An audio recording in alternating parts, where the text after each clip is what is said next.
앞광대를 넣는데 눈물꼬랑 바로 밑에가 불룩해지면서 눈물꼬랑이 더 진해지는 경우가 있어요. 그거를 이제 미리 예측을 해보면 대충 나오거든요. 이게 눌러봤는데 경계가 더 진해 보인다? 그러면은 그거는 특수한 방법으로 시술을 해야 돼요. 노하우인가요? 노하우죠.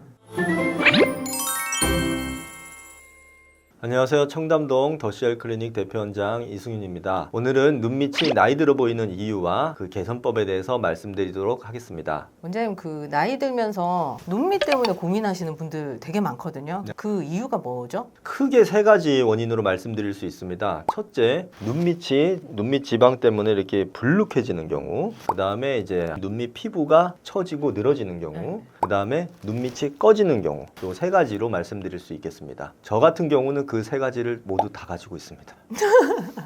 이 세 가지를 다 가진 경우도 있고요.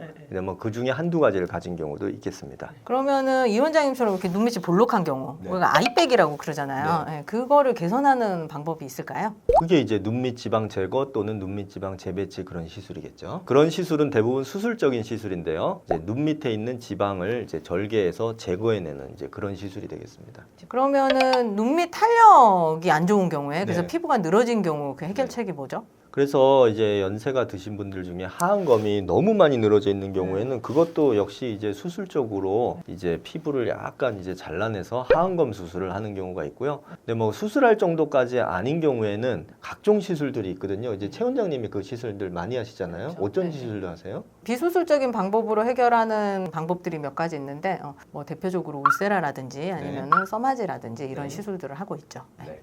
그러면은 이제 눈밑이 꺼진 분들도 사실 굉장히 많거든요. 네. 그럼 그런 부분을 해결할 수 있는 방법에 대해서도 말씀을 해주세요. 눈밑이 꺼져서 고민인 경우에는 이제 꺼진 부분을 결국은 뭔가로 채워 넣어야 되거든요. 그래서 이제 필러나 지방 이식으로 이제 채워서 눈밑 꺼짐을 교정할 수 있겠습니다. 그러면은 눈밑이 네. 좀 꺼져 보이는 이유가 네. 있을까요? 네. 크게 그것도 두 가지로 볼 수 있는데요. 네. 첫 번째, 이게 하안검과 네.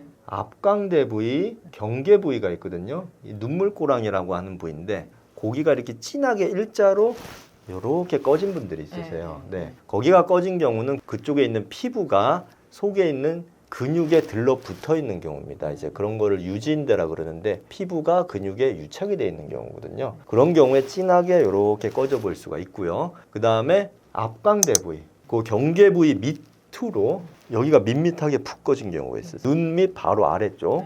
그 두 가지 원인이 있을 수 있습니다. 그러면은 여기 눈물꼬랑 네. 여기가 꺼진 경우에는 네. 어떻게 개선할 수가 있죠? 네, 눈물꼬랑 꺼진 것도 이제 필러나 지방 이식으로 시술할 수 있는데 네. 사실은 그 부위가 시술이 가장 어렵습니다.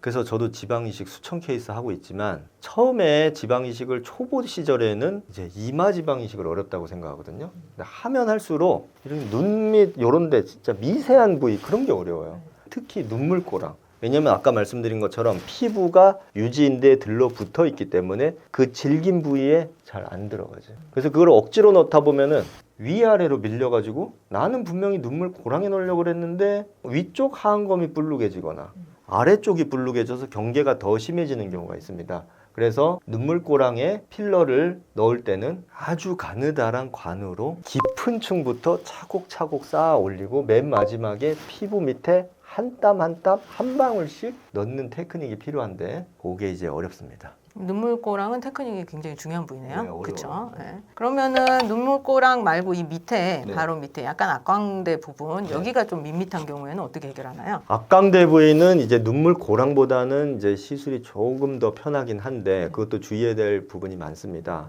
첫째, 앞광대 부위도 시술할 때 피부 밑에다가 필러나 지방 이식을 절대 많이 넣으면 안 돼요. 그러면 울퉁불퉁해지고 불룩하기 이상하게 됩니다. 아주 깊숙한 곳에 넣어야 되는데 앞광대 뼈가 있거든요. 뼈를 둘러싸고 있는 막이 있습니다. 그 막 속으로부터 넣기 시작해요. 골막층부터 넣기 시작하고 근육 밑에 넣고 정작 피부 바로 밑에는 얼마 안 넣습니다. 그래야지 속에서 떠오르게 해야 겉에서 보기에 이제 매끈하게 모양을 만들 수가 있거든요. 그 다음에 두 번째, 시술하기 전에 꼭 시술 결과를 예측을 하고 시술을 해야 돼요. 어떻게 예측을 하냐? 자, 보시면요. 제가 요 부위에 필러를 넣는다. 그랬을 때 이제 손으로 이렇게 해보면은 이제 올라오는 모양이 있어요. 이 모양을 보면 지금 최 원장님은 자연스럽게 올라오거든요. 경계가 안 지게 올라와요. 그런데 이렇게 했는데 눈물꼬랑 부위에서 경계가 더 진해지는 경우가 있습니다. 그런 경우에 그거를 앞광대에 막 집어넣으면 넣고 나가지고 경계가 더 진해져요. 그런 경우 굉장히 많거든요. 앞광대 필러 시술하고 눈물꼬랑이 더 진해져요. 네. 그 다음에 눈물꼬랑 바로 아래쪽이 불룩해지게 잘 돼요. 앞광대를 넣는데 눈물꼬랑 바로 밑에가 불룩해지면서 눈물꼬랑이 더 진해지는 경우가 있어요. 그거를 이제 미리 예측을 해보면 대충 나오거든요. 이게 눌러봤는데 경계가 더 진해 보인다? 그러면은 그거는 특수한 방법으로 시술을 해야 돼요. 그리고 미리 그거를 얘기를 나눠서 앞광대에 많이 넣으면은 이런 식으로 될 수가 있는데 자 거울을 보세요. 이렇게 될 수가 있어요. 근데 어떤 분들은 저는 절대 그렇게 되고 싶지 않아요. 그러면은 그 필러를 진짜 조금만 넣든지 아니면 안 하든지 그렇게 해야 되는데 그 정도는 저는 괜찮아요. 저는 채우는 게 중요해요. 그러면 이제 자신감 있게 시술을 하고 그다음에 그럼 아무리 내가 미리 설명을 했다 그래도 경계를 진하게 하면 안 되겠죠. 네. 그래서 채우면서 그 경계를 줄일 수 있게 시술을 해야 되는데 그게 굉장히 어려워요. 말로 표현하기 어려운 어떤 특수한 방법으로 시술을 해야 돼요. 네. 노하우인가요? 노하우죠. 네. 여기 눈 및 앞광대에 필러 고민하시는 분들이 네. 왜 필러 시술하고 나중에 처지지 않나요? 이런 질문 되게 많이 하시거든요. 굉장히 많이 하십니다. 심지어 여기에 필러를 넣는데요. 필러가 여기 와 있어요. 이런 분들이 있으세요. 사실 여기 넣은 필러가 일로 올 수는 없는데 근데 다만 필러를 넣을 때 위치를 잘못 넣어가지고 밑으로 넣는 경우가 분명히 있어요. 그건 처진 게 아니고 잘못 넣은 거예요. 그거는 잘못 넣은 거를 처졌다고 생각하는 경우 굉장히 많습니다. 그리고 피부에 너무 가깝게 피부 바로 밑에 넣으면 처질 수가 있으세요. 그래서 앞광대 부위에 필러를 넣을 때는 아까 말씀드린 것처럼 정확한 위치에 넣는 게 중요하고 아주 깊숙한 곳부터 층층이 쌓아 올리는 테크닉으로 넣어야지 안 처지게 시술할 수 있습니다. 필러 넣으면은 무조건 처진다고 많이들 생각하시는데 그거는 절대 아니에요. 필러를 잘못 넣어서 그런 거고요. 잘못된 위치에 잘못된 층에 넣어가지고 처지는 거고요. 제대로 된 위치에 제대로 된 층에 깊이 넣으면 처지지 않습니다. 그리고 적당량을 넣어야 되고 너무 많이 넣으면 처질 수 있어요. 네. 그러면은 이제 이렇게 눈 밑 앞광대 꺼짐을 해결하는 방법이 뭐 필러 시술을 하거나 네. 뭐 지방으로 채우거나 이제 네. 이런 방법이 있는데 네. 그 시술의 장단점이 있나요? 지방 이식 같은 경우에는 지방을 이제 허벅지나 복부에서 지방을 빼서 그거를 정제해서 이식을 해야 되기 때문에 좀 번거로움이 있을 수 있고요. 그다음에 지방 이식은 보통 한 번에 잘 안 끝나고 또 뭐 2차까지 해야 될 수도 있고 2차 때 지방을 또 빼야 되고 또 지방 뺀데 이제 실밥도 빼야 되고 이제 좀 번거롭죠. 필러는 그런 거 없이 이제 간단하게 시술을 받을 수 있고요. 다만 이제 필러는 공업적으로 만든 제품이니까 부작용 위험이 지방 이식보다는 약간 더 높을 수 있습니다. 그래서 필러가 크게 두 종류가 있는데 히알루론산 필러 아니면 내콜라겐 생성 필러가 있는데요. 일반적으로 우리가 이제 필러라 그러면 다 히알루론산 성분의 필러인데 그 필러가 이제 좀 질이 떨어지는 필러를 넣은 경우에 이제 염증 반응, 면역 반응, 우리 몸에서 그거를 이제 외부 물질로 인식해서 면역 반응이 생길 수가 있습니다. 그리고 이제 엘란세라는 필러는 내콜라겐 생성 필러거든요. 그래서 굉장히 자연스럽고 눌러도 내 살 같고 이제 지방 이식을 대용할 수 있는 그런 필러인데 다만 엘란세는 그거를 녹일 수는 없어요. 아까 말씀드린 히알루론산 필러는 녹일 수가 있거든요. 뭔가 이제 모양이 잘못됐다 그러면은 녹일 수가 있는데 엘란세는 녹이기가 어렵기 때문에 처음에 시술을 완성을 시켜야 돼요. 그래서 이제 필러 하시는 이제 여러 원장님들이 엘란세 시술은 부담이 되기 때문에 이제 뭔가 컴플레인이 들어왔거나 아니면 시술이 내 맘대로 안 됐을 경우에 녹일 수가 있는 보험을 들고 싶어 하기 때문에 이제 히알루론산 필러로 시술을 많이 하는데 제가 최 원장님은 엘란세로 해드렸잖아요. 이제 엘란세로 지금 해드렸고 엘란세 시술의 가장 큰 장점은 이제 누르면 이게 그냥 내 살이죠. 자연스럽잖아요. 엘란세 시술 만족도가 어떠세요? 네, 저는 엘란세 좋아요. 네. 좋죠. 네, 네.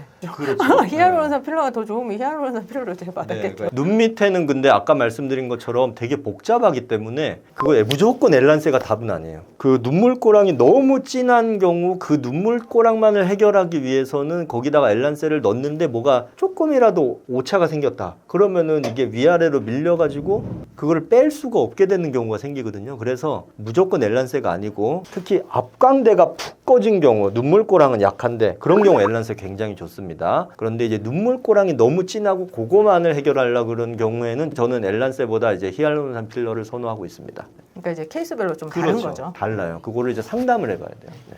근데 이제 사실 눈밑이 필러 시술하고 나서 사실 컴플레인도 되게 많은 부위거든요. 예. 그러면 이제 뭐 비쳐 보인다든지 네. 이게 볼록해졌다든지 네. 이런 거를 좀 피하려면은 원장님만의 노하우가 있으세요? 필러를 너무 얕은 층에 많이 넣으면 안 돼요. 그럼 비쳐 보일 수가 있고요. 네. 아까 말씀드린 것처럼 깊은 데부터 쌓아 올리고 얕은 층은 그냥 한 방울씩만 아주 살짝만 그런 식으로 해요. 그래야지 안 비쳐 보일 수 있어요. 그러니까 이제 눈물꼬랑을 그냥 아예 완전히 싸그리 없애려고 하면 안 된다는 거죠. 눈물꼬랑이 제일 중요한데 눈물꼬랑은 시술 전에 진짜 이게 서로 환자와 저와 의사소통을 통해서 서로 이게 예측치를 서로 맞춰야 돼요. 왜냐면은 눈물꼬랑을 없앨 수 없다는 거를 설득이 돼요. 그렇죠. 이해가 돼야 돼요. 그래서 눈물꼬랑을 없애려고 노력을 할수록 더 안 좋아지는 경우가 있기 때문에 없애는 게 아니고 요 정도 완화시킬 수 있습니다. 개선 효과로 봐야 되거든요. 근데 그거를 없애드릴게요 해가지고 거기다 막 넣는데 이상하게 된단 말이에요. 그래서 시술 전에 될 수 있는 경우와 불가능한 경우를 서로 이렇게 잘 얘기를 해서 어느 정도까지 해결할 수 있다. 요거를 이제 상담을 잘 해서 이제 시술을 해야겠죠. 네. 그러면 눈밑 필러를 한다고 해서 무조건 이게 뭐 비쳐 보이거나 이건 절대 아니잖아요. 그렇죠? 그런 건 아니에요. 네네. 시술 잘 하면 괜찮습니다. 네. 오늘은 눈밑 꺼짐 치료에 대해서 말씀드렸습니다. 네, 눈밑 꺼짐에는 이제 필러나 지방 이식 같은 시술을 할 수 있는데 테크닉이 복잡한 경우가 많기 때문에 시술 경험이 풍부한 의사와 상의를 하고 시술을 받으시기 바랍니다. 감사합니다.